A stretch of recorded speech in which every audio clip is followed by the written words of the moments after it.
السلام علیکم ناظرین، آج ہم آپ کے لیے ایک پرانی مگر سبق آموز کہانی لائے ہیں، فقیر اور بادشاہ کا قصہ۔ یہ قصہ ہمیں قناعت، عاجزی اور اللہ پر بھروسہ کرنے کا سبق دیتا ہے۔ ایک بار کا ذکر ہے کہ ایک بادشاہ اپنے محل کی چھت پر کھڑا تھا۔ اس نے نیچے دیکھا تو ایک فقیر زمین پر بیٹھا روٹی اور پیاز کھا رہا تھا۔ بادشاہ کو تعجب ہوا کہ یہ فقیر اتنی سادہ چیزوں میں بھی خوش ہے۔ بادشاہ نے قاصد بھیجا اور کہا، اس فقیر کو میرے سامنے لاؤ۔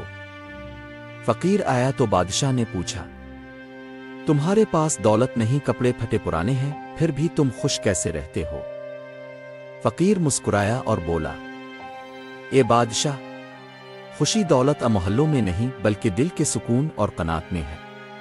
میں جو کچھ اللہ دیتا ہے وہی ساتھ کھاتا ہوں اور اسی میں ہی سکون پاتا ہوں۔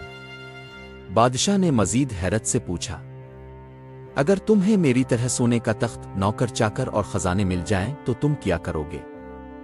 فقیر نے مسکرا کر کہا، اے بادشاہ، اگر مجھے یہ سب کچھ مل بھی جائے تو آخر کار قبر ہی میرا گھر ہے۔ میں اپنی آخرت کے لیے فکر کرتا ہوں، دنیا کے لیے نہیں۔ یہ سن کر بادشاہ کے دل پر گہرا اثر ہوا۔ اس نے سمجھ لیا کہ اصل بادشاہی دولت میں نہیں بلکہ دل کی قناعت اور اللہ کے ذکر میں ہے۔